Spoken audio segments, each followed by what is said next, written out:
God bless you guys. Let's hear the news and make sure to pray in secret about everything that you learned.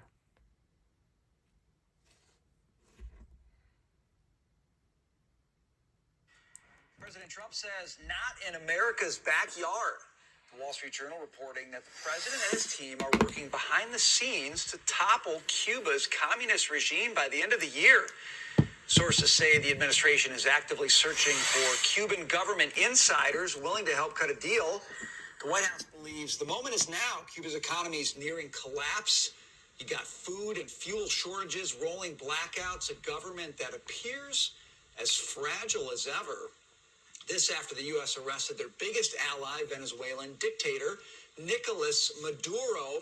Okay, so I'm gonna go back to something I said earlier. I think the president's got a real taste for moves around the globe. Add Cuba to that list.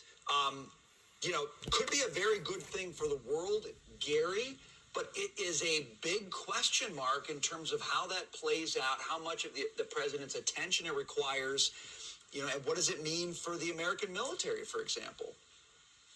I lived in North Miami Beach, Florida for a very long time when I was young, and I was very good friends. My family was very good friends with Cubans that came from Cuba, was telling us stories you would not believe.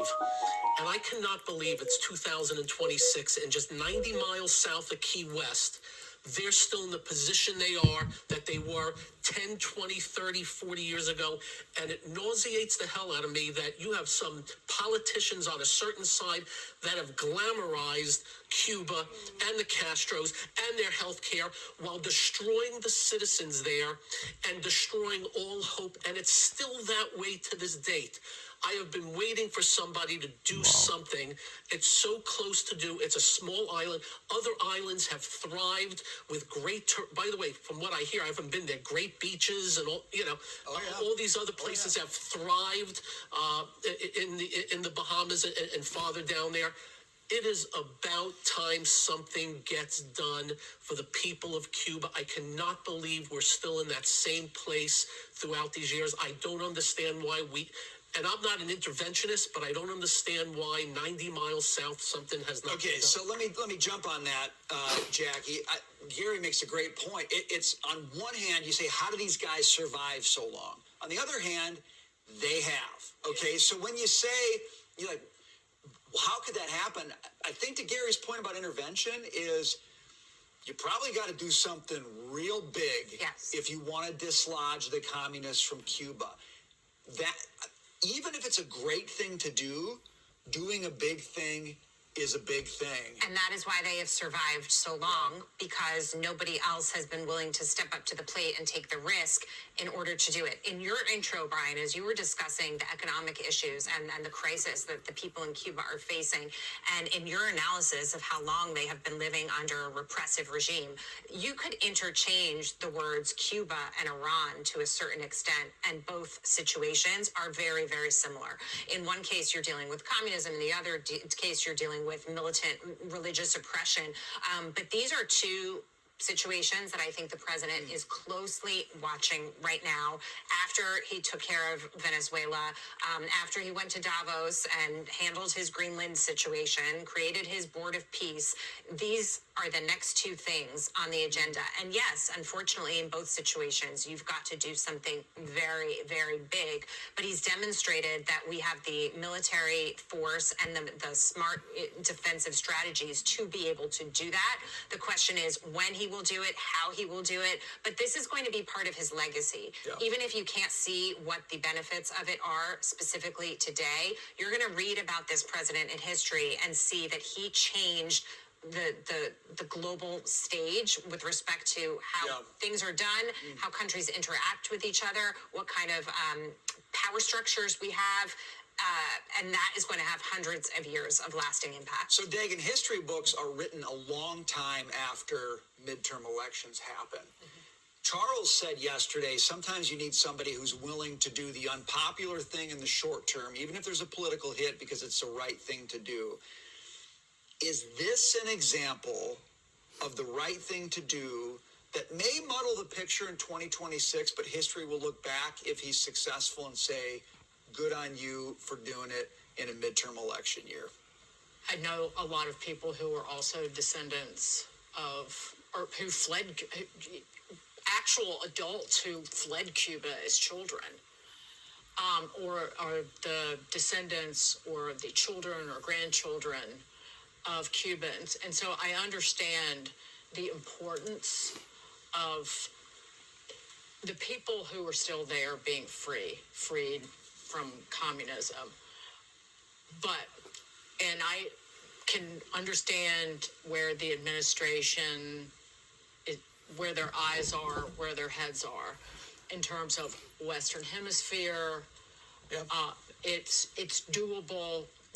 We can execute on this. This is something that people have been, voters of the Republican Party have been clamoring for generations. And as I said earlier in the week, President Trump will be remembered for his achievements, not for his methods. But as just a single person, one individual rather, I worry about what would happen if the Republicans don't maintain the House of Representatives. If there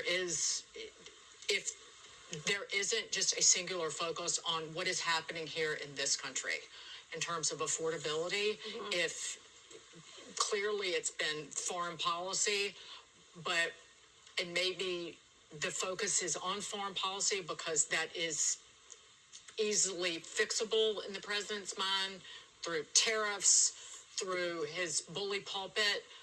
But if it goes the Democrats' way in the midterms,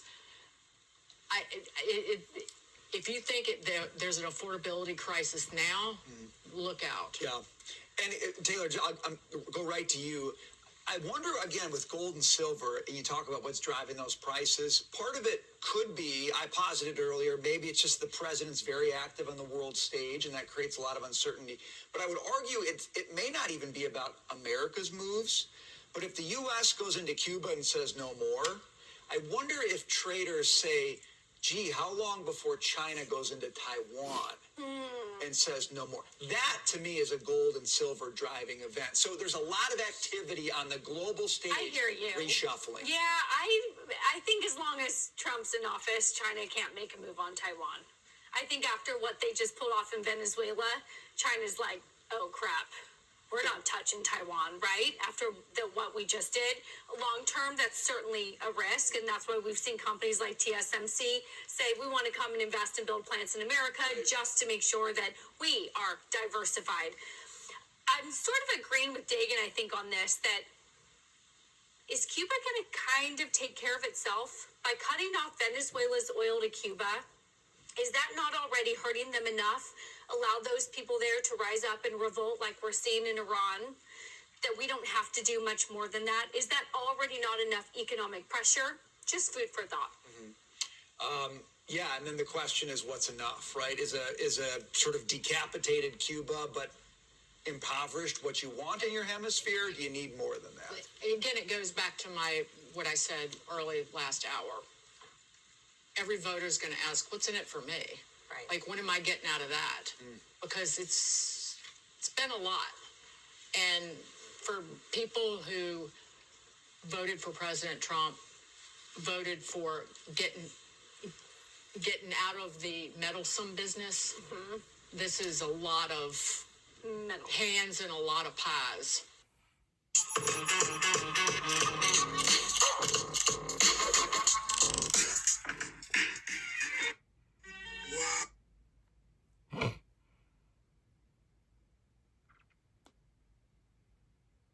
Lord God.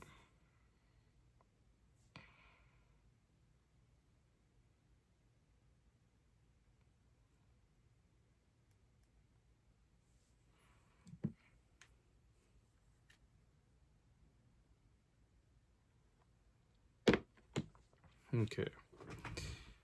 On January 24th, 2026, Alex Jeffrey Pt8, a 37-year-old intensive care nurse for the United States Department of Veterans Affairs was shot multiple times and killed by United States Border Patrol agents, which they're supposed to be protecting the people in Minneapolis, Minnesota. This incident occurred amidst the widespread protests against Operation Metro Surge. That's crazy. Yeah, so there you have it. I don't really need to read more than that. He did not do anything and he was killed. So we have to pray. There's a lot to pray about, guys. Okay, let's keep watching the news.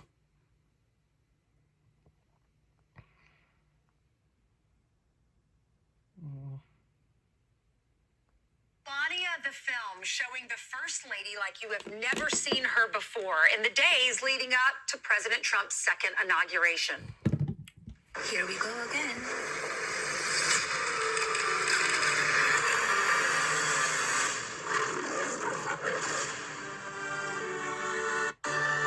Good morning to you, Madam First Lady.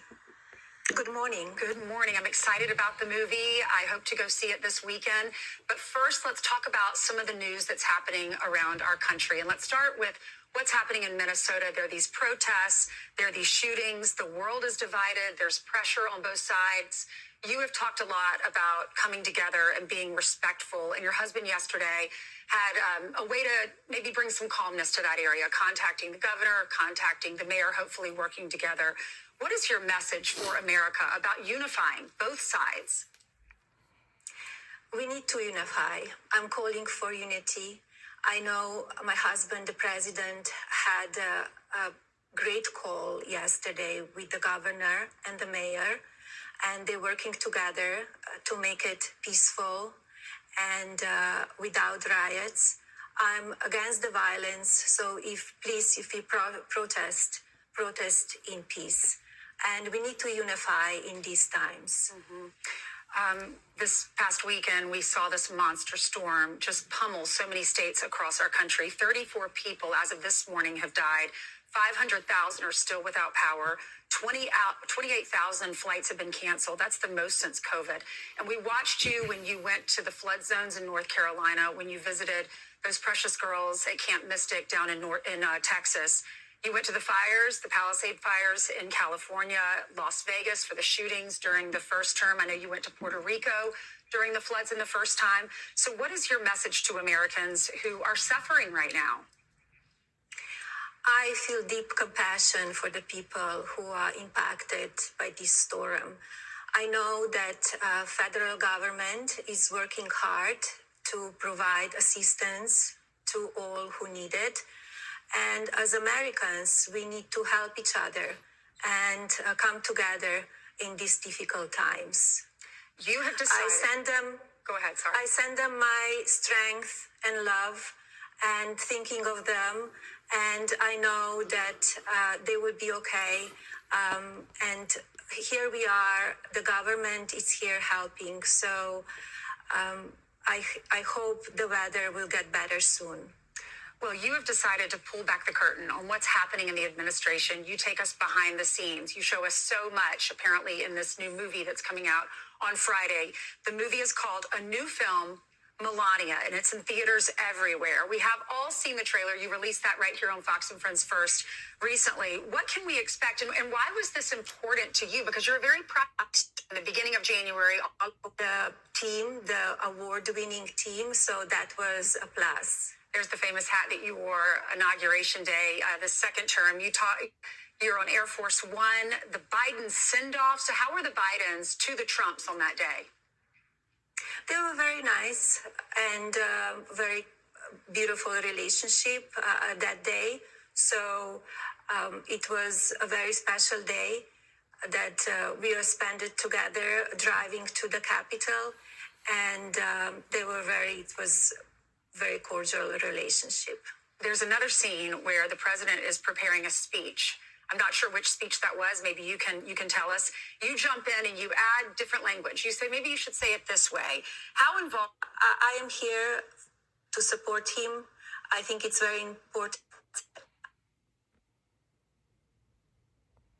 there's an unconscious fear in everybody that maybe I'm not enough. The deepest fear everyone has. Everyone. With communication, but it went bad. I mean, that led to 2 unifications, returning children from Russian captivity back home to their moms and their dads in Ukraine. You have the Take It Down Act legislation, fostering the future executive order. You have the AI's. This is actually not important. I'm so sorry, bro.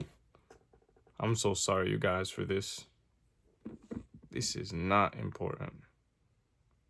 I picked the wrong news.